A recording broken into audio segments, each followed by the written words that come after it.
오늘이 디데이입니까?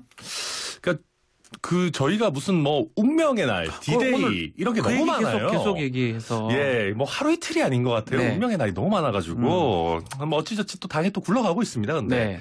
오늘 이제 디데이라고 손꼽히는 이유는 오늘 이제 이준석 대표에 대한 추가 징계가 이제 예정되어 있죠. 사실상 그 윤리위가 오늘 저녁에 열릴 예정이고요. 네.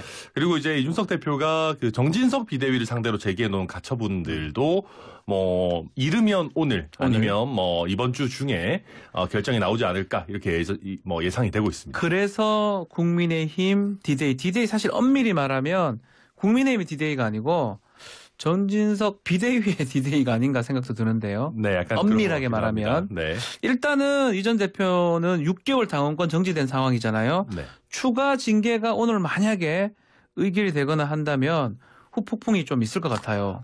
그럼요. 저희가 사실 당대표에 대한 징계라는 게 뭐 정당사에서 사실 거의 없는 일이지 않습니까? 거의 처음 같아요. 네, 게다가 이제 1차 징계의 기본적인 근거가 됐던 성상납이 최근에 또 경찰 조사 결과 불송치 결정이 있었습니다. 어쨌든 간에 뭐 범죄로 가긴 좀 어려운 상황인데요. 네, 물론 뭐 저희 1차 징계는 기본적으로는 뭐 증거인멸 교사와 그에 따른 뭐 품위유지 의무 위반이었기 때문에 뭐 본질 자체가 다르다라고 하는 분도 계시지만 어찌됐든 연관이 있는 상황이고 이런 상황에서 원래 저희 윤리위의 계획은 수사 결과가 이준석 대표에게 좀 불리하게 나오면 그걸 가지고 추가 징계를 하겠다라는 계획이었던 것 같아요. 그런데 이제 지금은 수사 결과가 이제 윤리위의 그 의도와는 좀 다르게 가는 상황이고 그렇다면 결국 남아 있는 건 이제 여러 가지 발언들, 뭐 양두구육, 신군부 이런 것들 있지 않습니까? 개고기, 뭐 그런 것들을 문제 삼아 가지고 지금 2차 추가 징계를 하는 것 아니냐 이런 관측이 지금 나오고 있는 그런 상황입니다. 자, 지난번에 가처분 신문 때죠. 이준석 대표가 역시나 이준석만 날리면 괜찮을 것이다. 뭐 이런 게 있더라. 또 전주의 비대위원은 당시 참석을 해서 천동설 같다 하면서 또 비판을 하기도 했었어요. 네. 이게 이제 가처분 인용 기각, 당내 시나리오는 어떻게 되는 겁니까 앞으로? 네, 일단 이준석 대표의 가처분이 인용이 된다라고 하면 정진석 비대위는 활동을 할 수 없게 되고요. 그렇죠. 가처분 결과에 따라서. 그렇죠. 그렇게 되면 이제 비비 비대위, 그러니까 내지는 비대위 시즌 3를 만들 것인가. 상상하기가 어렵네요. 그거는 좀 쉽지 않겠죠, 아무래도. 그렇다고 하면은 원래 원칙대로 돌아가가지고 당 대표 직무대행을 주호영 원내대표가 하고 지금 사퇴한 그 최고위원들의 자리를 보궐선거를 해서 최고위원을 새로 뽑는 원칙으로 돌아가야 되는 것 아니냐라고 하시는 분들이 좀 많이 계시고요. 또 그와 별개로 이준석 대표가 가처분에서 승소하더라도 이준석 대표를 당에 못 돌아오게 해야 된다. 못 돌아오게 해야 된다. 그렇죠. 그렇게 해서 징계를 통해 가지고 아예 그냥 돌아올 수 있는 다리를 완전히 없애버리고 죄명 같은 거요? 그렇죠. 없애버리고 그다음에 차라리 빨리 조기 전당대회를 해가지고 새로운 당대표를 뽑아야 된다. 이렇게 하는 그 당내 의견들이 좀 충돌하고 있는 그런 상황으로 보입니다. 그럼 반대로 법원이 기각 결정을 하면 뭐 비대위는 유지가 되는데 이준석 전 대표가 가만히 있을까 측근이시잖아요. 아니 근데 뭐 이준석 대표가 할 수 있는 게 별로 없어요. 법원이 기각 결정을 하면은. 그리고 뭐 저도 사실은 뭐 이준석 대표랑 연락을 해본 건 아니니까 본인의 계획은 잘 모르겠습니다만은 일단 만약에 이번에 법원에서 이준석 대표의 손을 안 들어준다면은 이준석 대표가 당장 당대표로 복귀할 수 있는 길은 당분간은 없다. 그렇게 되면은 일각에서 얘기하는 신당 창당설 이런 것들이 더 불은 붙겠지만 이준석 대표는 여러 차례 신당 창당은 없다. 오히려 당원 가입해달라 이러고 있는 상황이라서. 맞습니다. 네, 당장 어떤 움직임이 있을 거라고 저는 뭐 보이지는 않습니다. 최근에 이준석 대표하고 연락을 해보지는 않으셨습니까? 네네, 안 해봤습니다. 그러면 이제 법원 판단 그거랑 또 윤리 징계하고도 비슷할 것 같기도 한데 이전에 이준석 대표가 일단 윤리 출석은 하지 않겠다. 그 무효다. 통지 자체가. 이렇게 얘기를 했거든요. 네, 어제 그런 얘기를 했죠. 이제 그 하는 얘기는 기본적으로 그런 겁니다. 정확하게 무슨 발언이 문제인지도 이제 출석 요구에 명시를 하지 않았다. 통지서에 왜 당신이 나와야 되고 이런 것들이 기재가 되어야 되는데 안 되어 있다는 말이죠. 그렇죠. 그게 좀 두루뭉술하게 되어 있다. 그러니까 윤석 대표가 이거 뭐 네 죄를 네가 알렸다 하는 뭐 원님 재판이냐 이런 얘기를 이제 변호사들을 통해 가지고 물론 이렇게 대표가. 경박스럽게 하진 않았겠지만은 그런 얘기를 했고 또 한 가지는 그 소집 요청의 시기 자체가 아니 징계를 2차 징계를 하겠다라는 거는 이미 한참 전에 정해놨는데 왜 소집 요청, 그러니까 출석 요청을 이렇게 늦게 하냐. 너무 충분한 시간도 보장하지 않는 것 아니냐. 이런 것들 보면 제대로 된 어떤 소명을 들으려는 의지가 없는 것 아니냐. 이런 취지로 출석 안 할 걸로 일단 그렇게 예상이 됩니다. 지금 뭐 말씀하신 것처럼 국민의힘의 징계 수위가 제명부터 탈당 권고, 정지, 경고 이렇게 돼 있는데 지금 당원권 정지 받은 6개월 받은 상황인데 네.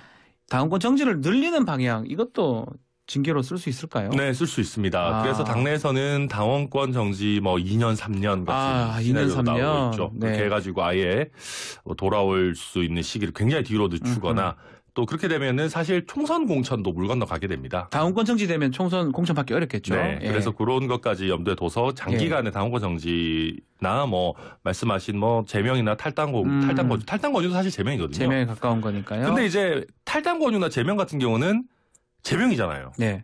그럼 법원에서 당연히 훨씬 더 엄격하게 볼 겁니다. 그것도 법적 다툼을 할 거라는 거죠? 그럼요. 예. 무조건 다툼할 건데 제명 같으면은 제 생각에는 이준석 대표가 그거에 대해서 가처분을 걸면은 이길 확률이 99%라고 저는 보거든요. 99%요? 왜냐면 발언 몇 가지를 가지고 아니 당에서 완전히 내쫓아 버리겠다. 이거는 제 생각에 형평을 잃은 거라고 볼 가능성이 매우 높다고 보고요. 당내에서도 나름대로 그런 법률 검토를 할 겁니다. 그러니까 제명이 좀 부담스럽다라고 하면 긴 기간의 당원권 정지도 한번 뭐 고려해 봐야 된다라는 의견도 저는 윤리위 내부에서 있는 걸로 알고 있습니다. 자, 어쨌든 간에 뭐 지금 국민의힘 중요한 상황이긴 한데 이준석 전 대표가 그간에는 별로 말들이 없었습니다. 방송도 잘 안 나온 것 같고 SNS 글도 안 보였어요. 좀 신중한 행보를 보였던 것 같은데 다시 현안 관련 목소리가 나왔으면 특히 이거요. 방송과 자막 또 곧인가는 만화 분쟁. 네. 요거는 어떤 의도로 그런 글을 썼다고 봐야 될까요? 네, 일단 저는 이준석 대표가 최근에 올린 그런 그게 이제 딱 자기의 생각을 대변해 주는 게 네. 있었던 것 같은데 그 만화 그거 관련해 가지고 이준석 대표 본인이 당 대표로 있을 때는 만 18세로 참정권을 늘리자라고 하는 진취적인 정당이었다. 젊은 사람들이 정치에 참여하는 걸 두려워하지 않는 진취적인 정당이었는데 본인이 빠지고 이제 몇 달 안 됐는데 만화 그리는 고등학생하고 싸우는 그런 정당이었다. 그리고 그러니까 결국 이준석 대표 그런 얘기를 하고 싶은 것 같아요. 속마음은 내가 당대표였으면 이거 이렇게 안 갔다.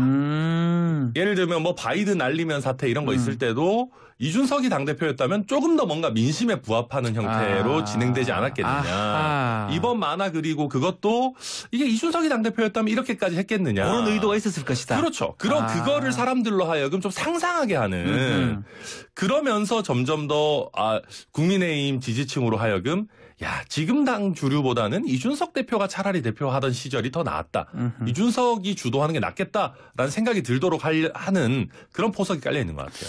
특히 이번에 그 만화, 고등학생 그 만화 부분 아마 참고 참다가 여기서 이제 이준석 대표가 탁 터진 것 같긴 하거든요. 그렇죠. 아마 본인의 의도는 이건 정말 아니다 이렇게 보는 건가요? 네, 기본적으로 이준석 대표가 이제 자유를 굉장히 강조하는 자유주의적인 정치인이죠. 네. 특히 이게 이제 그 자유라고 하는 게 과거의 반공 이런 느낌이 아니고 실제 개개인의 자유, 창의, 다원성, 다양성 이런 걸 강조하다 보니까 표현의 자유를 이런 식으로 우리 당이 좀 권위주의적으로 억누르는 그런 모양새는 좀 참지 못했던 게 아닌가. 저는 그렇게 보입니다. 자, 이전 대표 말고도 지금 권성동 의원 징계에도 논의가 되는데 이게 심의를 하는 겁니까? 네, 하는 것 같아요. 근데 저는 일단 권성동 의원 징계하는 거 저는 극구 반대입니다. 극구 반대다. 왜요? 아니 연찬회 끝나고 언론인들과의 자리에서 술 한잔 했는지 안 했는지 모르겠습니다. 노래할 수도 있죠. 노래하는 거 징계 맞으면 안 되겠죠. 그럼요. 예. 아니 물론 연찬회 음주 금지라고 했긴 했습니다만은 아니 그런 방침 어기는 거 이거 법 위반도 아니잖아요. 그냥 당내 방침인데 그리고 또 권성동 원내대표가 본인이 혼자 가서 막 술자리를 벌린 게 아니라 언론인들이 요청해가지고 간 자리고 어느 정도 업무적 측면도 있다는 거죠. 당연하죠. 아니 그리고 일단 매사에 다 징계해서야 되겠습니까? 이게 무슨 만물 징계 이런 것 같은 느낌이에요. 예. 뭐만 하면 징계한다. 지금 일단 저희 당의 정치 상황에서 윤리위가 너무 많이 등장합니다. 게다가 저는 권성동 의원을 이런 식으로 끼워 넣은 게 의도도 별로 순수하다고 생각하지 않습니다. 이른바 물타기 아니냐 이런 얘기가 있거든요. 그렇죠. 우리는 이준석만 징계하는 게 아니라 누구라도 문제되는 일 하면 징계한다. 라는 거 보여주기 위해서 저는 무리하게 권성동 의원을 집어넣은 게 아닌가. 저는 그렇게 봐요. 알겠습니다. 한번 지켜보기로 하고요.